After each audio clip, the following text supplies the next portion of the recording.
Hello friends, स्वागत है आपका एक बार फिर हमारे YouTube channel family study with Nazim में। तो फ्रेंड्स, आज के इस वीडियो में हम बात करेंगे संविधान की प्रस्तावना के बारे में। और फ्रेंड्स, ये हमारा जो इस बीपीएससी प्री के लिए बहुत ज़्यादा इंपॉर्टेंट होने वाली है फ्रेंड्स, क्योंकि यहाँ से प्रीम्बल से यानी कि प्रस्तावना से अक्सर एग्जाम में क्वेश्चन पूछे जाते हैं।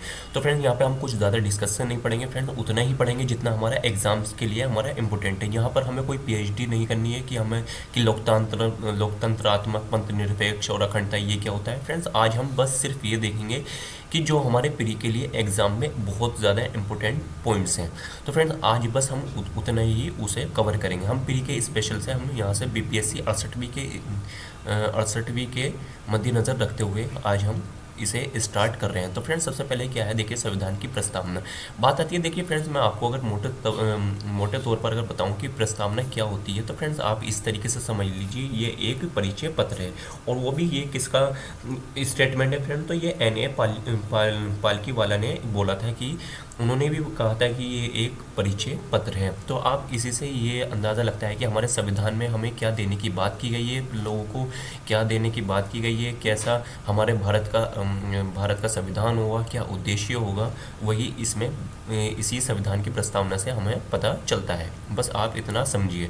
तो फ्रेंड्स, चलिए वीडियो को स्टार्ट करते हैं। तो देखते हैं कुछ हम हिस्ट्री या इसकी कुछ पृष्ठभूमि की कैसे आई और कब इसे हमने स्वीकार किया। तो देखिए फ्रेंड, फर्स्ट पॉइंट है यहाँ पर पंडित जवाहरलाल नेहरू द्वारा संविधान सभा में 13 दिसंबर, देखिए आपको ये डेट, आपको जहाँ पर भी मैं देखिए सर्कल करूँ या स्टार लगाऊँ वो बहुत इंपॉर्टेंट है। आप ये समझ लीजिए कि वो लास्ट ईयर एग्जाम में यानी कि प्रीवियस क्वेश्चनों में कहीं ना कहीं पीसीएस एग्जाम में पूछा ही गया है। तो फ्रेंड देखिए यहाँ पर क्या है, संविधान सभा में जवाहरलाल नेहरू ने 13 दिसंबर 1946 को उद्देश्य प्रस्ताव प्रस्तुत किया। तो वहीं पर ये संविधान की प्रस्तावना को बात की गई थी। तो फ्रेंड्स, अब बात आती है कि इसे कब संविधान सभा ने स्वीकार किया। बात तो कब आ गई फ्रेंड, 13 दिसंबर 1946 को उद्देश्य प्रस्ताव प्रस्तुत किया था यानी कि पारित किया था, मगर उसे स्वीकार अभी नहीं किया गया। तो स्वीकार कब किया गया था फ्रेंड्स, तो स्वीकार किया गया था 22 जनवरी 1947 को उद्देश्य को ही उद्देशिका के रूप में संविधान सभा द्वारा स्वीकार किया गया था। तो फ्रेंड्स, आपको ये डेट दोनों याद रखनी है, कब प्रस्ताव पारित किया था, उद्देश्य प्रस्ताव 13 दिसंबर 1946 को, और कब संविधान सभा ने इसे स्वीकार किया, तो 22 जनवरी 1947 को। तो फ्रेंड्स, आपको ये दोनों पॉइंट्स याद रखने हैं। बात करते हैं फ्रेंड थर्ड पॉइंट्स का, हमारा बहुत ही ज़्यादा इंपॉर्टेंट है। संविधान 42वें संविधान संशोधन अधिनियम 1976 द्वारा उद्देशिका में, देखिए फ्रेंड, इससे पहले 1976 से पहले हमारे संविधान की प्रस्तावना में समाजवादी, पंथनिरपेक्ष और अखंडता शब्द नहीं थे, मगर 42वें संविधान संशोधन अधिनियम 1976 द्वारा कौन से संविधान संशोधन द्वारा फ्रेंड्स, 42वें संविधान संशोधन द्वारा 1976 में उस उद्देशिका या प्रस्तावना में समाजवादी यानी कि एक वर्ड, पंथनिरपेक्ष यानी सेकंड वर्ड, देखिए और भी एक ही वर्ड है तो ये तीसरा वर्ड, एंड फोर्थ वर्ड हमारा क्या है, अखंडता। यानी कि समाजवादी, पंथनिरपेक्ष और अखंडता शब्द हमारे संविधान की प्रस्तावना में जोड़े गए। किसके माध्यम से जोड़े गए, 42वें संविधान संशोधन अधिनियम 1976 द्वारा। बस आपको इतना ही याद रखना है, क्योंकि अक्सर एग्जाम में यही पूछा जाता है। तो फ्रेंड्स, बात करते हैं देखिए फोर्थ पॉइंट की, भारतीय संविधान की उद्देशिका ने भारत को संपूर्ण प्रभुत्व संपन्न, ये तो हमारा एक मेंस में आ गया, मालूम कर लेता है कभी प्री में कि उद्देशिका ने क्या घोषित किया है प्रस्तावना में। तो देखिए समाजवादी, अब ये क्या होते हैं फ्रेंड्स, ये हमें अलग से पढ़ेंगे इन्हें, जब हमारा प्री के लिए मेंस के लिए बहुत ज़्यादा इंपॉर्टेंट है, मगर प्री में इतना इंपॉर्टेंट नहीं है। तो यहाँ पर पॉइंट क्या था, पंथनिरपेक्ष लोकतंत्रात्मक गणराज्य के रूप में घोषित किया गया है। यानी कि प्रभुत्व संपन्न का मैं आपको मोटे तौर पर बता दूं तो यानी कि हम प्रभुत्व हैं, यानी कि हमारे डिसीजन देश का आखिरी डिसीजन होगा, इसमें कोई भी देश बाहरी शक्ति कोई हस्तक्षेप नहीं करेगी। समाजवादी यानी कि गरीब अमीर को सबको जो संसाधन है सबको बराबर समझा जाएगा, सबके कल्याण की बातें करेगा राष्ट्र। तो फ्रेंड, ऐसी हमारी प्रस्तावना में बात की गई है। पंथनिरपेक्ष यानी कि राज्य का कोई धर्म नहीं है, जितने भी हमारे भारत में हिंदू, मुस्लिम, सिख, ईसाई है, सब धर्मों को वो समान समझेगा, भारत राष्ट्र का कोई धर्म नहीं है। बात करते हैं फ्रेंड, देखिए गणराज्य के रूप में घोषित किया गया, यानी कि जैसे परंपराएं चली आती थी कि राजा का बेटा राजा होगा, तो ऐसी कोई बात नहीं की गई है। ऐसी हमारी प्रस्तावना में देखने को मिलता है। फ्रेंड यहाँ पे एक और इम्पोर्टेंट बात है, देखिए नोट करके, सर्वप्रथम अमेरिका संविधान में प्रस्तावना को सम्मिलित किया गया था। फिर उसी को देखते हुए सबने अपने कुछ देश ऐसे हुए कि उसने अपने देश में प्रस्तावना को सम्मिलित किया। तो सर्वप्रथम किसने फ्रेंड्स प्रस्तावना को सम्मिलित किया था? अमेरिका ने किया था। ये आपको पॉइंट्स याद रखना पड़ेगा। तो फ्रेंड्स ये हमारी कुछ मोटी मोटी इंपॉर्टेंट्स बातें हुई हैं जो अक्सर एग्जाम में पूछे जाती हैं। तो फ्रेंड्स बात करते हैं सेकंड। देखिए फ्रेंड्स, आपको समझना है, अगर आपको प्रस्तावना से रिलेटिव कोई भी क्वेश्चन अगर आपको सही करना है तो सबसे पहले आपको संविधान की प्रस्तावना तो पढ़नी ही पड़ेगी। तो फ्रेंड्स यहाँ पर इसलिए मैं प्रस्तावना लेकर आया हूँ कि आपको भी पता चले कि प्रस्तावना है क्या। देखिए फ्रेंड्स, प्रस्तावना कहाँ से स्टार्ट होती है? हम भारत के लोग, यहाँ से पता चलता है कि सारी शक्ति जनता के पास है, सारी शक्ति जनता के पास है। फ्रेंड्स ऐसी प्रस्तावना में बात की गई है।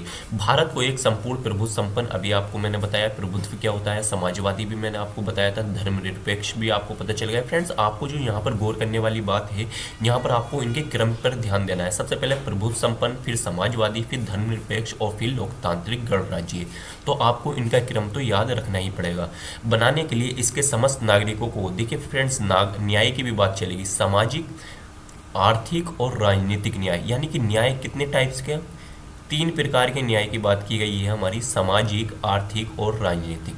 अब बात आती है, इसके बाद आएगी स्वतंत्रता, यानी स्वतंत्रता हमें किस किस चीज़ की दी गई है? तो फ्रेंड्स स्वतंत्रता हमें 5 प्रकार की दी गई है, जैसे कि आपको दिख रहा होगा, विचार, अभिव्यक्ति, धर्म, विश्वास एवं उपासना। यानी आप किसी पर भी विश्वास कर सकते हैं कि कि भगवान एक है या 2 हैं, ये कितने भी है, आप अपने धर्म के, अपने रिलीजन के हिसाब से कर सकते हैं। इस पर आपको कोई भी आपको ऊपर ऐसा कानून नहीं बना दिया जाएगा कि आपको 1000 ही भगवान को मानना पड़ेगा। आप कोई सी भी धर्म को फॉलो कर सकते हैं, आप बोल सकते हैं, मगर इस पर थोड़ा प्रतिबंध भी है। ऐसा नहीं है आप कुछ भी किसी को बोल दें, किसी की गरिमा को ठेस पहुंचा दें।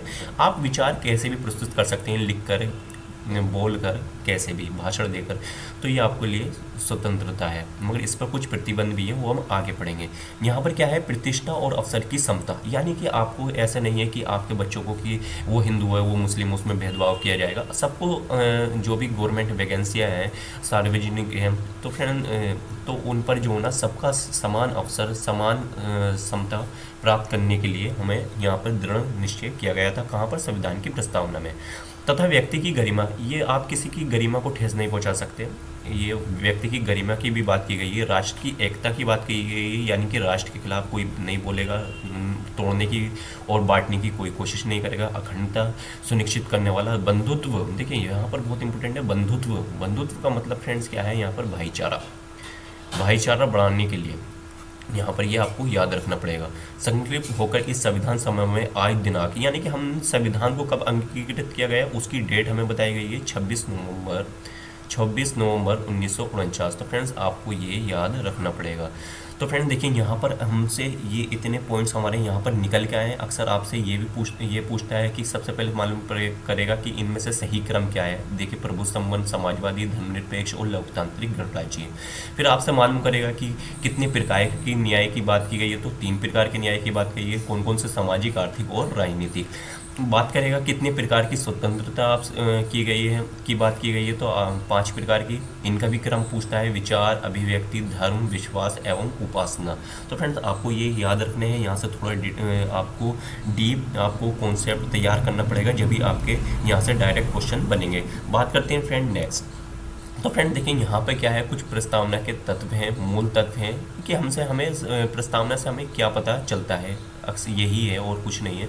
तो फ्रेंड यहाँ पर क्या है, सबसे पहले हमें पता चलता है संविधान के अधिकार का स्रोत क्या है, भारत की प्रकृति कैसी होगी, संविधान का उद्देश्य क्या होगा और संविधान लागू होने की तिथि। तो ये कुछ पॉइंट्स थे, वो मैंने आपको अभी पहली वाली स्लाइड में ही बता दिया है। चलिए फ्रेंड देखते हैं कुछ यहाँ पर हम क्वेश्चन जो कि अक्सर एग्जाम में पूछे गए हैं। तो फ्रेंड यहाँ पर हम ज़्यादा टाइम नहीं लेंगे, आपके डायरेक्ट हम MCQ कराएंगे। अगर आपके देखिए फ्रेंड्स मैं बताना चाहूँगा, अगर आपको आपकी प्रस्तावना आपने सही तरीके से पढ़ रखी है तो आप यहाँ से सारे जितने भी प्रस्तावना से क्वेश्चन बनेंगे फ्रेंड्स वो आप कर सकते हैं इजीली। तो आप प्रस्तावना को ज़रूर 1-2 बार पढ़िए, तो फ्रेंड्स आपके सारे क्वेश्चन ठीक हो जाएंगे। ये सारे क्वेश्चन हैं फ्रेंड्स जो मैं कराने वाला हूँ, ये बीपीएससी अक्सर बीपीएससी हुआ, यूपी पीसीएस हुआ फ्रेंड्स, यहाँ पर पीसीएस सारे पीसीएस एग्जाम्स में ये पूछे गए हैं जो भी हमारे क्वेश्चन हैं। तो फ्रेंड देखिए चलते हैं, देखिए जो भी हमने पढ़ा किया उसमें से क्वेश्चन हम बना पा रहे हैं, पढ़ के देखते हैं। फर्स्ट क्वेश्चन, भारत के संविधान की प्रस्तावना में कितने प्रकार की न्याय की बात की गई है? देखिए फ्रेंड्स मैंने बोला था ना आपसे, अभी हमने बात करी फ्रेंड्स, देखिए देखते हैं कि हमने हमारी जो प्रस्तावना है वो कितने प्रकार की न्याय की बात करती है। देखिए फ्रेंड्स आप ही देखिए, सामाजिक, आर्थिक और राजनीतिक, यानी कि 3 प्रकार के न्याय की बात करी है। तो फ्रेंड्स आप ही बताइए, अगर आपने प्रस्तावना को सही से पढ़ रखा है तो आप क्वेश्चन इजीली कर सकते हैं। तो फ्रेंड इसका जो राइट आंसर हो जाएगा वो फ्रेंड्स वो हो जाएगा ऑप्शन नंबर सी 3। अब कौन कौन से थे आपको याद रखना है, सामाजिक,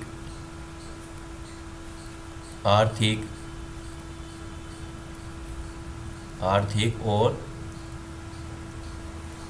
राजनीतिक, 3 प्रकार के न्याय की बात की गई है, सामाजिक, आर्थिक और राजनीतिक। आई होप फ्रेंड्स आपको ये क्लियर हो गया होगा। बात करते हैं फ्रेंड नेक्स्ट क्वेश्चन की। तो नेक्स्ट क्वेश्चन है फ्रेंड, सेकंड क्वेश्चन है फ्रेंड, भारतीय संविधान की उद्देशिका में संशोधन किया गया था।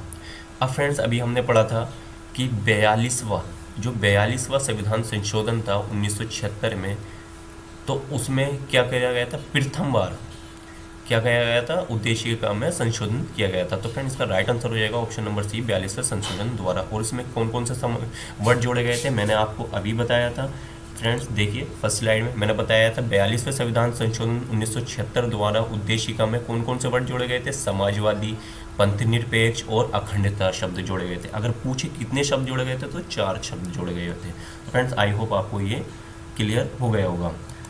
तो फ्रेंड्स ये भी हमारा सेकेंड क्वेश्चन हो गया था।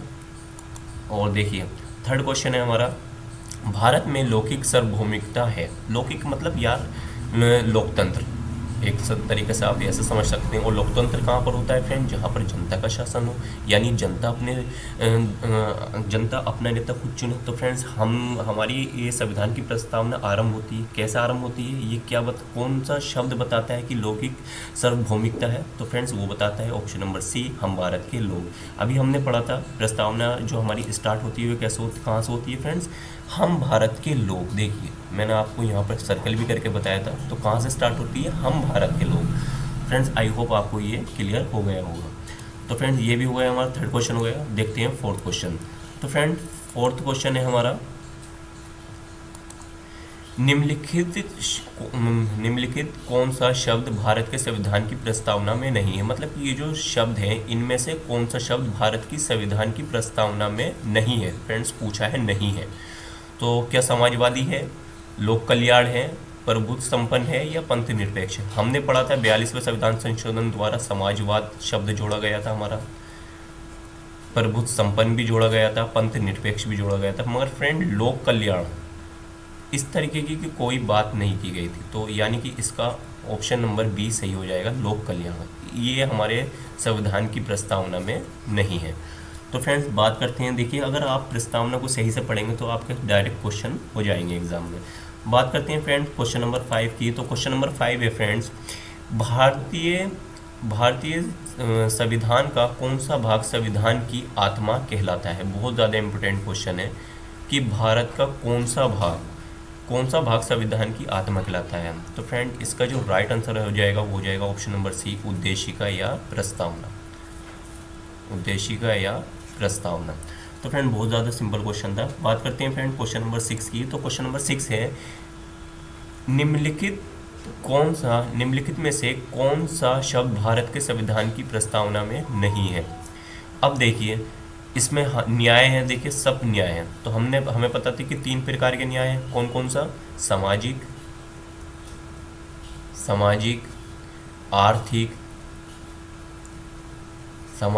आर्थिक और राजनीतिक, ये 3 ही प्रकार की तो न्याय की बात की गई है हमारे संविधान की प्रस्तावना में। तो फ्रेंड्स यहाँ पर देखिए धार्मिक, तो फ्रेंड ऐसी धार्मिक न्याय की कोई बात नहीं की गई है, क्योंकि हमारा देश क्या है फ्रेंड, धर्मनिरपेक्ष है, धर्मनिरपेक्ष राज्य है हमारा। यानी कि हमारा जो राष्ट्र है वो किसी एक धर्म को सपोर्ट नहीं करता है, सभी धर्मों को समान सभी धर्मों को समान समझता है, यानी कि हमारे देश का कोई धर्म नहीं है।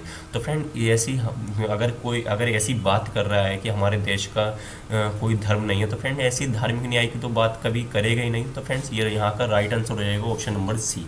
बात करते हैं फ्रेंड्स क्वेश्चन नंबर 7 की। तो क्वेश्चन नंबर 7 है फ्रेंड्स, संविधान को एक पवित्र दस्तावेज, संविधान को, यहाँ पर देखिए संविधान की प्रस्तावना नहीं है, यहाँ पर संविधान है, संविधान को एक पवित्र दस्तावेज किसने कहा? तो फ्रेंड इसका राइट आंसर है option number B, doctor BR Rao Ambedkar. BR Rao Ambedkar ji ने बोला था कि संविधान एक पवित्र दस्तावेज है। तो फ्रेंड्स यहाँ से हमने इतने क्वेश्चन देखे, नेक्स्ट मिलेंगे कुछ और नए MCQ देखेंगे फ्रेंड्स प्रस्तावना से रिलेटिव। यहाँ पर हमने ज़्यादा लंबी वीडियो इसलिए नहीं बनाई है ताकि आपका टाइम ज़्यादा ना हो। देखिए कम टाइम में हमने कैसे क्वेश्चनों को करा। तो फ्रेंड्स आपसे एक और रिक्वेस्ट है, अगर आप हमारे चैनल पर नए हैं तो प्लीज़ वीडियो को लाइक करें, शेयर करें, चैनल को ज़्यादा से ज़्यादा सब्सक्राइब करें। और हाँ, आप प्रस्तावना को जितनी बार पढ़ेंगे उतने ही आपके अक्सर एग्जाम में क्वेश्चन सही होंगे। तो फ्रेंड्स मिलते हैं नेक्स्ट वीडियो में, जब तक आप अपना ख्याल रखिए। थैंक